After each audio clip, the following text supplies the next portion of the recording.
And this was definitely a learning by being thrown in the deep end and not knowing how to swim experience. Because there was nothing, like I said, this was so out of left field. And I mean, I in a sense didn't even know what was actually going on with my husband, because even that all came as a surprise.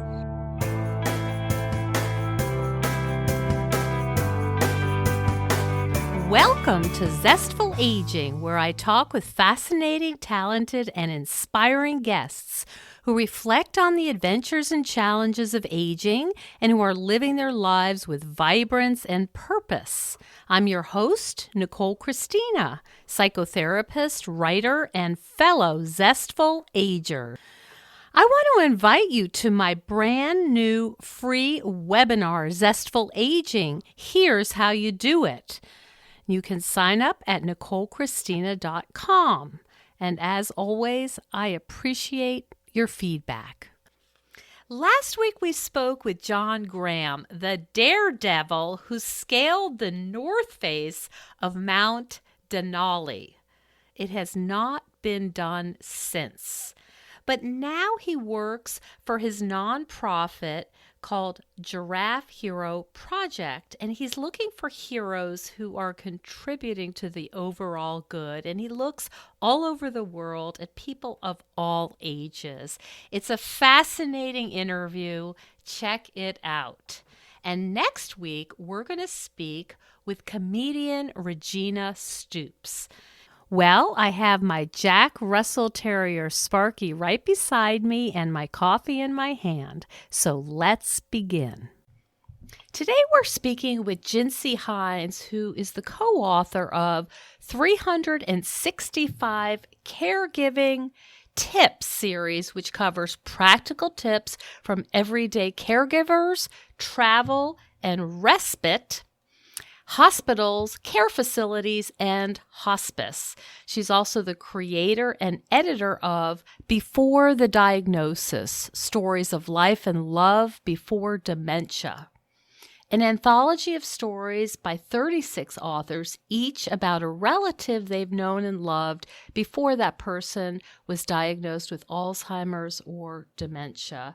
And 90% of the profits from the sales of the book are donated to 4 nonprofit organizations that assist people with any type of dementia and their families. Welcome to the show, Gincy. Good morning. Thank you so much. It's a pleasure to be here, Nicole. I think maybe we can start with maybe the obvious question, and that is, how did you get interested in caregiving loved ones with Alzheimer's or dementia? Well, it's not so much that I got interested in it as it was, as often happens in the case of caregiving, it was sort of, I don't want to say thrust upon me, but it sprang up as a surprise out of nowhere, kind of like a little weed that grows in your garden. My husband was 55 years old, and he and our son were out with another couple of adults checking out sites for our son's possible Eagle Scout project. Yeah, and on the way back from actually our son's junior high school, so it was really not that far from our house and pretty easy to get to, my husband got in the wrong lane and went to turn the wrong way, and our son had asked him, "Dad, what are you doing? Where are you going?" And, okay, he fixed it and corrected it. And then when they got home, I heard about it. And in all honesty, my first thought was, I frankly will admit I've done that. You're busy talking to your friends in the car. You're not paying attention to where you are, and you miss your freeway off ramp. And I was like, oh yeah, I've totally done that. My husband's like, no, that's not what it was at all. I didn't know where I was. And I thought, okay. I mean, he was in an area we'd been to hundreds of times since we'd moved here, not just because he was coming back from the junior high, but it was near the library where they have our concerts on the green, where we walk to numerous times in the summer to hear the concerts. It was an area we'd been. It was nothing new. And he was working at the time? He was. He was an engineer, and he was working full time, and I had no indication there was a problem. He was having issues with his boss at work, but I thought it was a matter of what my husband was saying. His boss was a jerk, And I just thought, oh, well, okay. So about the same time, like I say, our son was in Boy Scouts, and they were looking at a new scoutmaster, and my husband was going to possibly be the scoutmaster. And I said something about that to him, and he said, "Well, I don't really know the kids' names." And I said, "Oh, well, you know this one and that one." And he's like, "Okay." And I'm like, "Well, you know this one and this one." I'm like throwing names out. I'm like, some of these kids have been at our house for every Saturday for years for Cub Scouts. And he's like, "Okay." And I thought, well, that's weird, but okay. And I just said, well, the next time you go to the doctor, this was October, because he got lost on my 49th birthday. He got lost, and his birthday's in June. So I said, well, the next time you go to the doctor. So I was thinking annual physical in June. You should talk to him about this. So he called me from work like another day or so later and said, "Oh, I'd like to go to the doctor." And I said, "Really? Why? Is this about that memory thing?" I mean, I was not exactly, a little bit of sympathy here. And he said, "Yeah." And I thought, oh, okay, whatever. This is just really strange. So he went to the doctor, logically on his own. I mean, he's a grown man. And he came home and said, "I am having an MRI on Friday." Well, we were with an HMO at the time. You don't go from a doctor visit on Wednesday to an MRI on Friday. Plus, I used to work for that HMO, so I knew they flagged it. Yeah, there was or there was a problem, or he was dying. There was a problem. There was a bigger problem, and the location he told me he was going to for the MRI did not give MRIs. So I called that one and said, "Oh, my husband's coming in for an MRI on Friday, but that appointment's really inconvenient for me to come. I'd like to change the time." And the woman said, "He's not coming in for an MRI." I said, "Sure he is. He told me he is." She said, "No, he's coming in to see a neurologist. He may or may not have an MRI." I said, "Oh, okay, we'll be there." Called a girlfriend and said, "Hey, I need you to pick our son up for school. There's apparently something going on." So we went to the doctor, and it was interesting. It was a very old school doctor. He still carried like the black medical bag, in fact. Oh, wow. Yeah.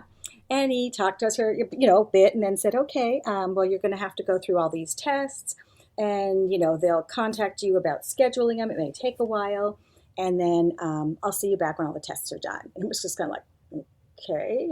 I'm thinking to myself, I have no clue where this is even heading. Okay. And by the time we got home, it was probably a 40-minute drive home. There were already 2 messages on the answering machine about scheduling some of these tests. So for the next 6 weeks, my husband went through extensive testing. I pretty much joke it was everything except a colonoscopy.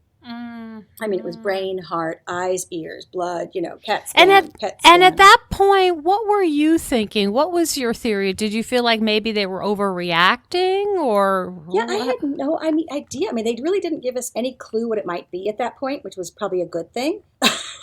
But I mean, it was just like, oh, okay, this sounds crazy. And my husband started to have to come home from work more often, like during the day. And it was still like, and he couldn't really say what was going on. So after about 6 weeks, in the beginning of December, we went back to the doctor's office because everything was done. And my husband's doctor said, "Okay, well, you have mild cognitive impairment. It may or may not progress to Alzheimer's. You can pick up your prescriptions at the pharmacy, and I'll see you in February. Merry Christmas. Happy holidays." Oh, my goodness. And that was what we left there with. And I was thinking, what the heck did that doctor... I heard the word mild, and I heard the word Alzheimer's. And to me, it was like, this doesn't even make sense. I mean, nothing this man has said really made sense. And I thought, I'm an intelligent person. Had you had experience with any other friends or family with memory loss at this point? No, none at all. I see. Nothing. I see. Okay. And you were in your 40s. Yeah. Yeah. And my husband was 55. And like I said, we had a son our son was actually only in junior high at the time. And so we went home, and I don't think either one of us spoke. My husband was tired a lot, so he didn't talk, and I didn't speak for probably 35 minutes of this 40-minute drive, and finally said, "Mild." He said mild, and a cold is mild. This isn't that bad. This can't be that bad. And I think he had told us also that this could either stabilize, get better, or progress to Alzheimer's.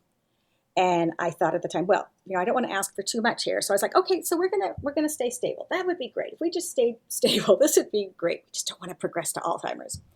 And so we went home, and my husband went to take a 4-hour nap, which was something he did at the time. And I had no idea if this was normal, abnormal. I just kind of was going with the flow as much as possible. And I went online and tried to do some research. And the more research I did, the more I got confused. So I contacted with a local organization here in Orange County, California, Alzheimer's Orange County.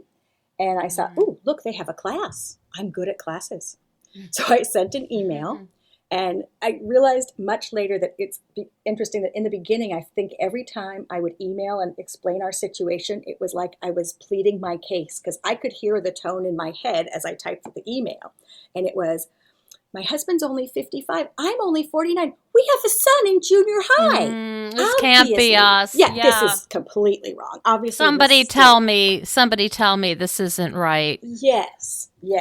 And instead, the woman really nicely wrote back and said, oh, that's great. Here's our class, and this is when it'll start, and I'll let you know to come. And I thought, she's still confused. No. Okay, and she sent me all this information, and I learned that dementia is this umbrella term, and everything falls under it, like Alzheimer's or Lewy body dementia or frontal temporal dementia or vascular dementia, and a whole bunch of other things. And it's like they say, well, you wouldn't leave your doctor's office with just the diagnosis of you have cancer. You would leave it with a diagnosis of you have breast cancer, colon cancer, or some other terrible cancer. So with this, it's not just you have dementia. It needs to be more of a focused diagnosis. Okay, well, we have this MCI, and I still kept going mild. Like I say, colds are mild, and we get over them. What's the big deal?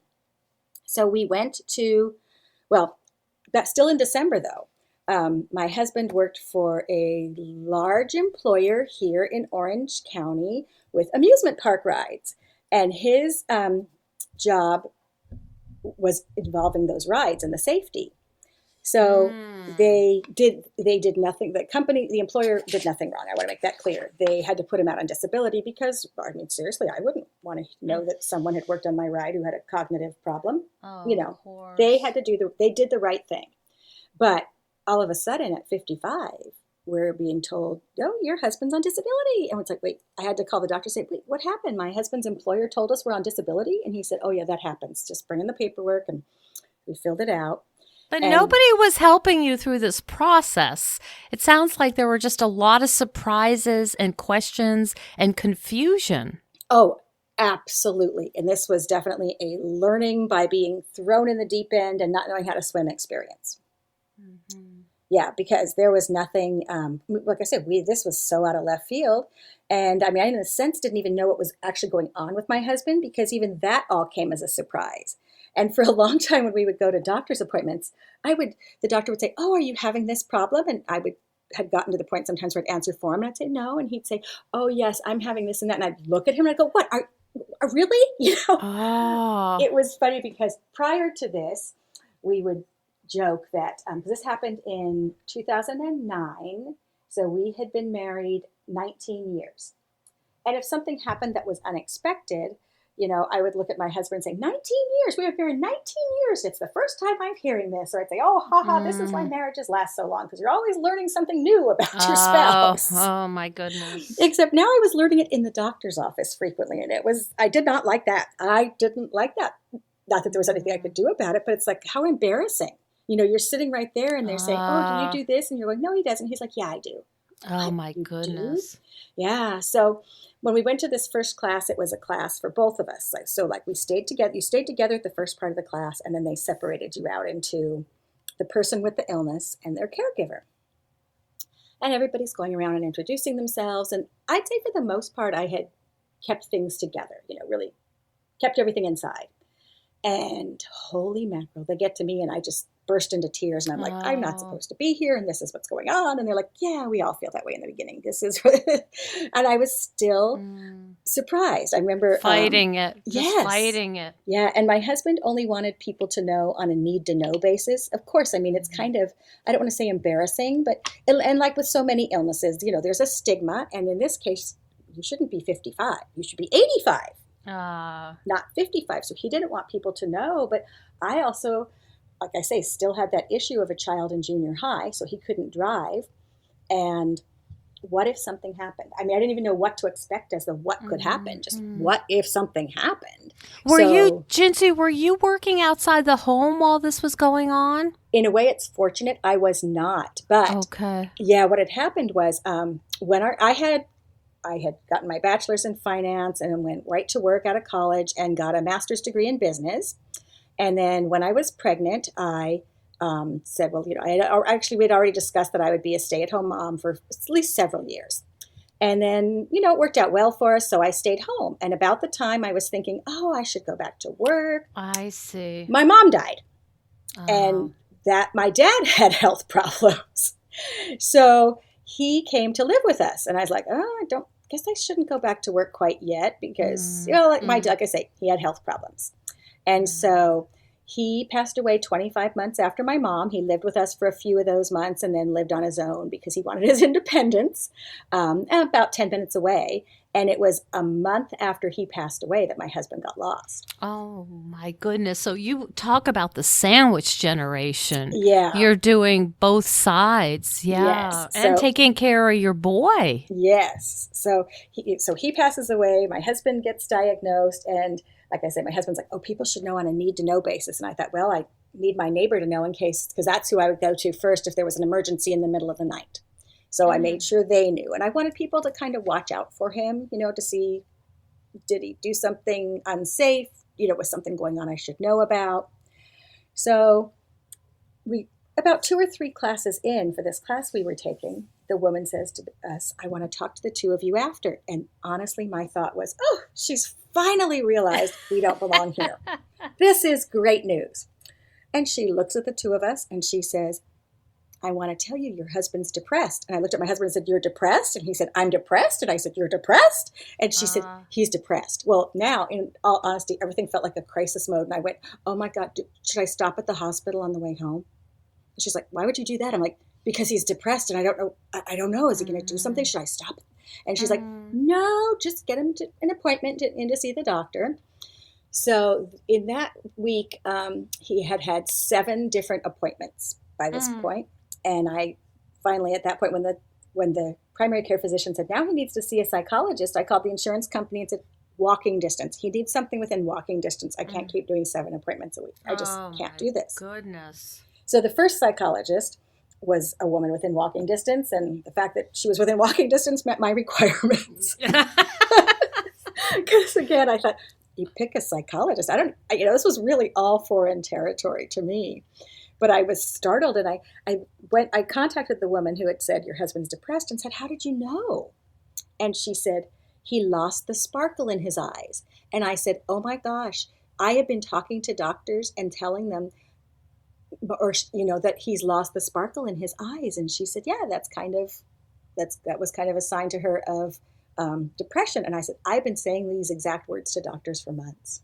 And they just kind of look at me like, and it's not raining out, so, Yeah.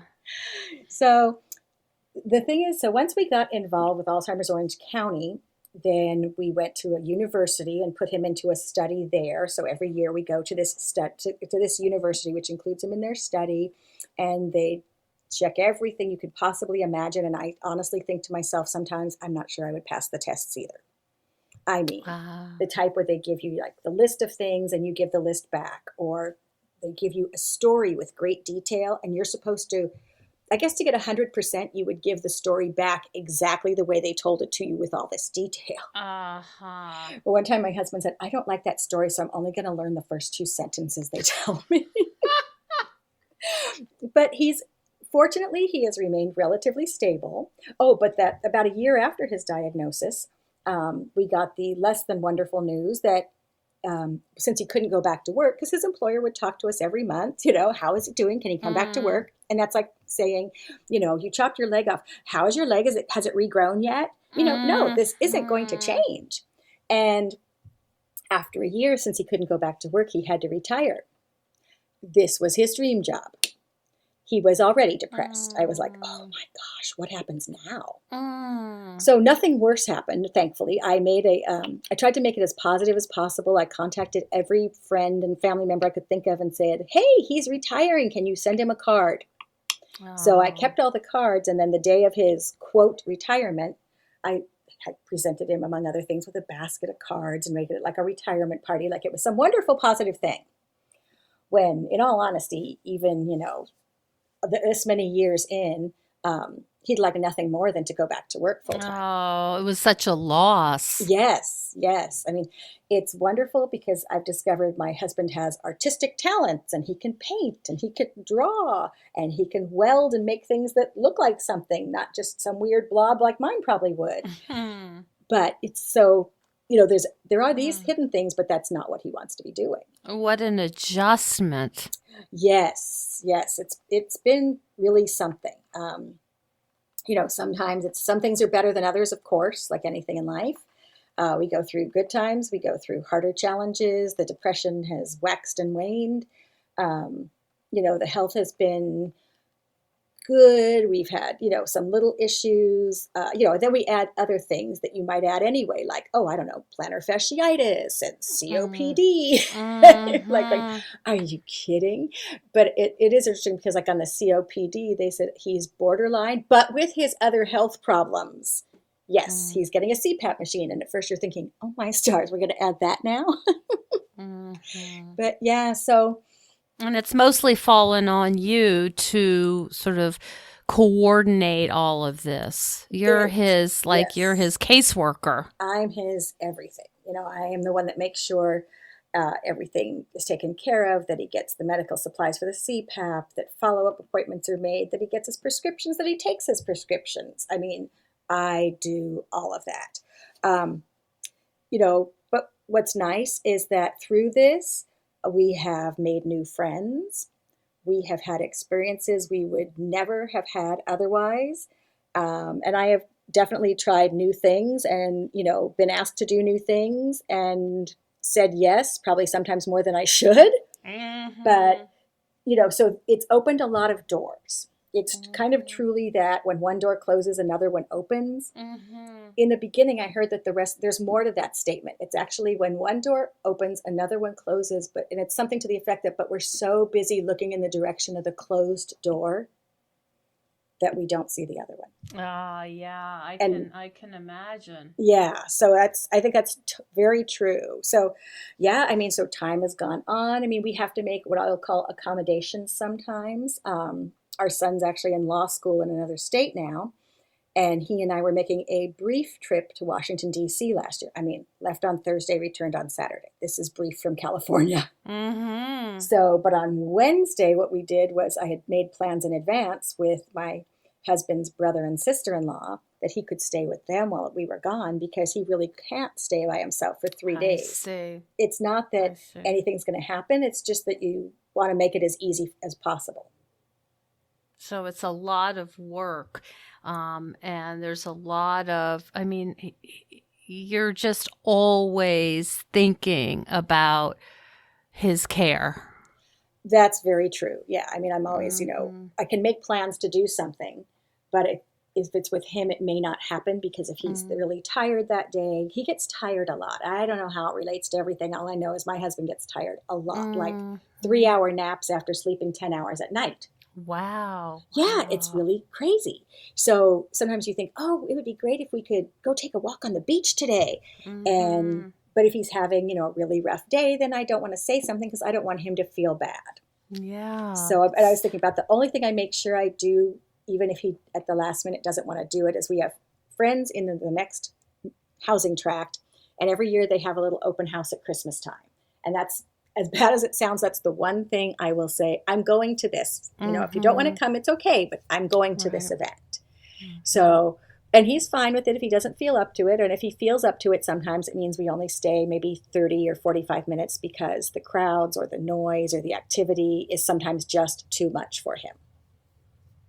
What has it been like for your son? How do you talk to your son about this, and how does he relate to his dad?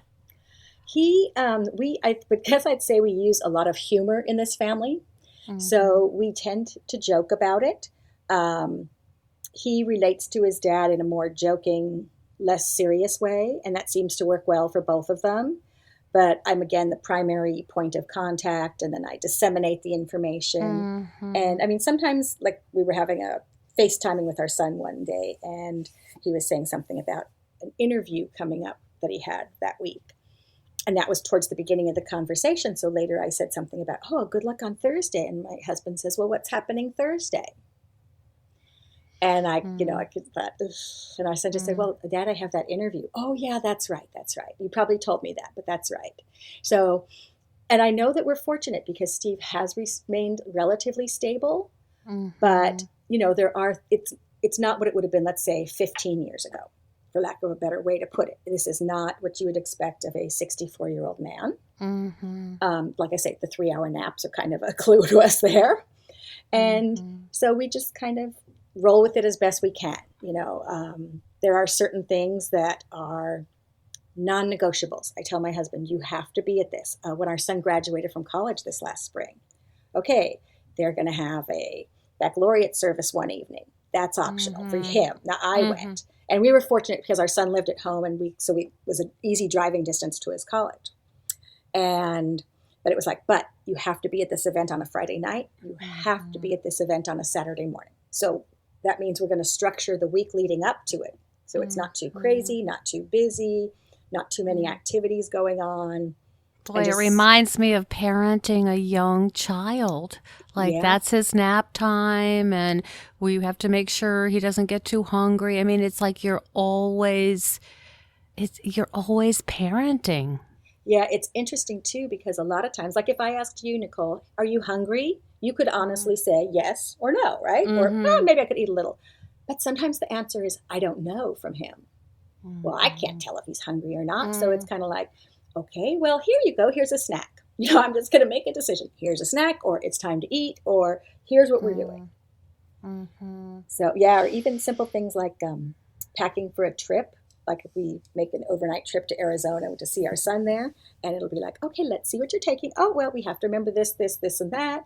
And I always carry his medications through security. I've always figured if there's ever a question, he cannot answer it. So I stock, my backpack includes every medication he takes, all the paperwork for each medication, all of that sort of information. Kind of like, hi, this is what we have. It's in there, but there's never been a question, fortunately. But I always feel like I don't want to put that on him if there is. Hey, are you familiar with the expression decision fatigue? Yes, I am. Yes. And I'm wondering, as you're going through this, just that your brain is working overtime to make sure things are organized. Sounds like you're really good at it. You're always thinking ahead, what he's going to need, what's going to work with time and nap and food. How do you take care of yourself with this burden? Well, I try to get out like for lunch with friends or coffee with friends, which is nice. I mean, I will reach out sometimes, but I also have people who reach out to me and say, hey, do you want to do this? A friend of mine sent an email yesterday and said, ooh, look, I have a 20% off coupon. It expires in a week. Will you go to lunch first? It's like, okay, I can do that. I sometimes I think I'm almost a slow learner because it took until last year in January to figure out that while we think, oh yeah, I need to stop and I need to take a break, I really didn't most days. And one of the things I missed was reading for pleasure. So last year in January, I finally set a reminder in my phone that goes off at the same time every day. And all it says is take a 30-minute break. All in caps. Wow, I love it. Yeah, so sometimes I don't get to the break, but I still remember, I get a break someday or sometime. Or I don't always take it when it's scheduled, so to speak, or when the reminder pops up. But in that time, I might go for a walk, or I might take a nap, short one, or I might read a book, or putter in the garden. But I try to make sure that I at least do that, and I've learned that helps a lot. I've also learned too that information overload happens. I mean, you can research this stuff till you're blue in the face, and there are changes, there are good changes, there are changes that yet again another clinical trial with an Alzheimer's drug failed.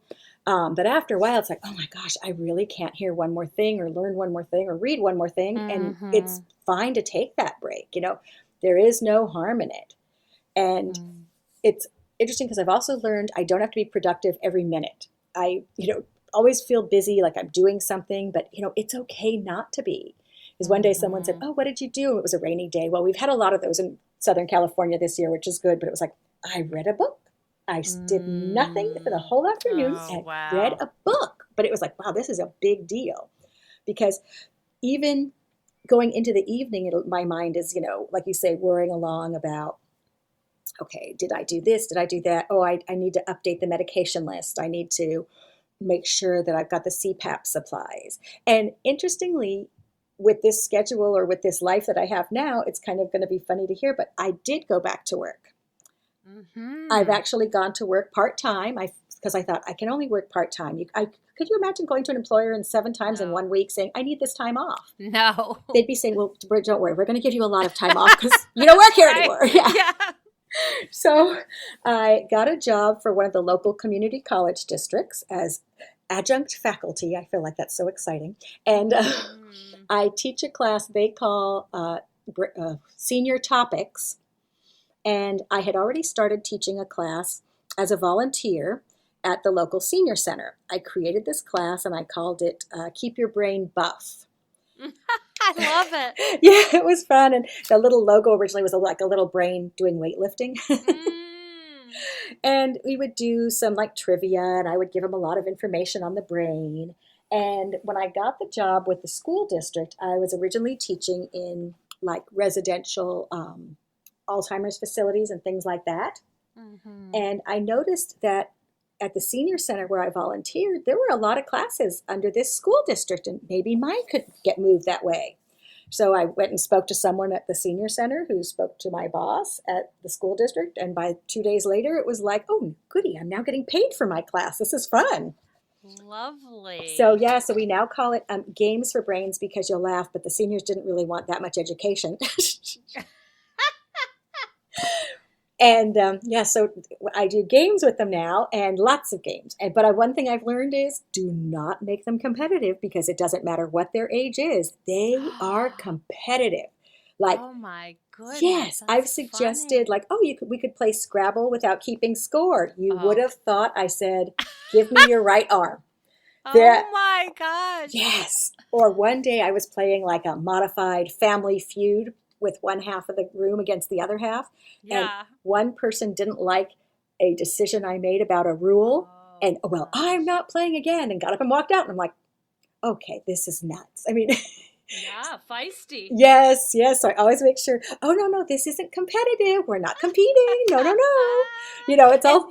that's so funny. You've also spoken on panels of the Southern California Alzheimer's disease, their conferences. Is that right? Yes, it is. My husband and I actually, we have been fortunate to be on 2 panel discussions with other people with the disease in various stages and their spouse. Well, not too far along in the stages because, they have to be able to present themselves at this Yes, conference. sure. Yes. So there was this one woman who would put together that part of it, and she was amazing. We would start getting together in like early August, and we'd meet at a restaurant, and she would take notes on all of us and get to know all of us. And then by the end, before the actual event, you would have a script in your hand with these questions that you'd been asked by now probably 2 dozen times, and they were questions you could answer anyway. But in case you forgot what you were going to say, you even had a script of what you were going to say. It was Wow. so well organized. Yeah, Organized. and then I did Yeah. another panel discussion last year with some other caregivers that was put together by our local assemblywoman. Oh, really? Yeah, yeah. Really? So I, Are there any time, because we'll talk in a moment about 365 caregiving tip series, but are there any times you just have to do something silly? I mean, you say you read for pleasure, but to really just lately I've been looking on Netflix for the comedy series. That's just like that's at the end of the day. That's kind of what I'm in the mood for. So I've just been on this streak of looking for comics that I think are clever and interesting. Do you ever just have to seek out silliness and playfulness and take a break from this? I do, and I tell people, I have a supply of, Play-Doh, bubbles, to go outside and blow bubbles. Mm-hmm. I still have my Etch-a-Sketch from way back when, although I have to tell you, I can make like straight lines and squirrely lines. You know, Etch-a-Sketch stuff. My husband made an actual picture on it once since this Wow. disease. It's like, how did you do that? Oh, wow. And yes, my preferred TV viewing, if I'm doing any, is more towards uh, the sitcoms on television. Even Hmm. not too terribly stupid, but some of the ones that are like, oh yeah, Yes. that's pretty good, are the ones you've been watching for a long time anyway, and now you have to know what happens with these people. Sure, sure. It's just like visiting with your buddies. Yes, yes, yes. And I have to admit, I try not to miss Wait, Wait, Don't Tell Me on NPR on the Oh, weekends. that's fantastic. That's just the kind of thing, and they're silly and Yes. they're clever and it's entertaining, but you don't feel like you're eating cotton candy. Right. Or, learning the latest thing of what some country has done. Yeah, or our country. I know. Um, so tell me a little bit about the 365 caregiving tip series. How did Oh, that come about? well, actually, what's really interesting is that I wrote those books with four other caregivers, and we all met online. And one of them, Trish, one day said, "Oh, we all have these tips and the ideas, and what if we all, shared our ideas and wrote a book?" And we all went, "Okay, sure, why Hmm. not? Sure, we could do this." So we sent Trish, the other four of us. Trish, who, by the way, will deny that she is really the one who spearheaded this, but the truth is she did. Um, Mm. Mm. so we sent our tips, and she used lulu.com, and she published our first book, which is 365 Caregiving Tips, Practical Tips from Everyday Caregivers. And it has tips on, a whole bunch of, it's very general, a whole bunch of things that relate to caregiving. And it does include things like self care and letting yourself laugh and, having a good time and things like that. And Hmm. the caregivers that write the book, there's me, and I'm here in Southern California. There's Trish and her husband Richard, and they're up in Sacramento, and they're both caregivers. There's Kathy in Arkansas, and her husband has passed away. And there's Peggy in North Carolina. I was thinking north or south. I think it's north. And her husband has also passed away. And in all honesty, I have never met Peggy in person. Hmm. So we've been doing this for a few years, and I have yet to meet Peggy in person. Ah, the wonder of the internet. Yes, it is amazing. That is really Hmm. amazing. And so we followed that book up with a second book, which was Travel and Respite. Because as you say, Hmm. taking that break is so important, and traveling can still be done no matter what your, your person's illness is or diagnosis, but it takes knowledge to do it. And I should say also, Hmm. too, that while my husband has mild cognitive impairment, uh, Kathy's husband had Lewy body dementia. Hmm. Uh, Trisha's husband, Richard, who, yes, is one of the co authors, he was hit by a drunk driver and has pain issues. And his mother has heart issues. And Trisha's brother, who has epilepsy, lives with them. And Peggy's husband had a variety of health problems. So we cover a lot of different things. It's not just Alzheimer's specific, which is nice. Hmm. And then our third book is the hospitals, care facilities, and hospice. So it's, Hmm. in a sense, the least pleasant, but those are still areas where if you're in the throes of them, you need advice and suggestions. Absolutely. Oh, that sounds so helpful. Oh, yeah. We've gotten a lot of positive feedback on the books, and we've been excited to get some of them into some libraries, even so people can check them out, and Hmm. just borrow the book and get what you need out of it, because we are all Hmm. about, trying to get the information out there to other caregivers. Where can our listeners find you, Gincy? Where's a good place for them to learn more? We do have a website. Okay. Yes, it's 365caregivingtips.com. Okay. Yes, and we are on Facebook, Instagram, Twitter, and then I'm also personally on, well, all three of those as well. Okay. So they can find your work through 365caregivingtips.com. And do Yes. you also have your own website then? I don't have my own website, but Mm-hmm. and the books are all available also on Amazon and Lulu. Which is so excited when you first get on Amazon, you really feel like you've arrived in this day and That's age. right. That's right. Yes, but I can be connected with through those things, and I'm on Instagram and Twitter. I'm just Gincy Heins. Okay. Yes, and on Facebook, I'm a capital G hyphen small J. Don't ask me why. Heins. Okay. Yeah. Okay. I'll look at that. Jinsey, thank you so much for sharing your experiences with us today. I think that many people know somebody or will be knowing somebody who's going to be on a roughly similar journey, and just hearing your experiences is just extremely validating. And I'm going to put this up in the program notes, the 365 caregiving tips, so people can find out more. I think it's a wonderful resource. Oh, thank you so much. And thank you for inviting me here today. This has really been a pleasure. Thank you so much for joining us on Zestful Aging. If you like the podcast, please share with some of your friends. I love to hear from my listeners. Send me an email at NicoleChristina.com. And next week, we're going to speak with comedian Regina Stoops. She's from a town in the Midwest called Normal, but she says she's anything but. Regina's humor centers around her numerous coming out experiences.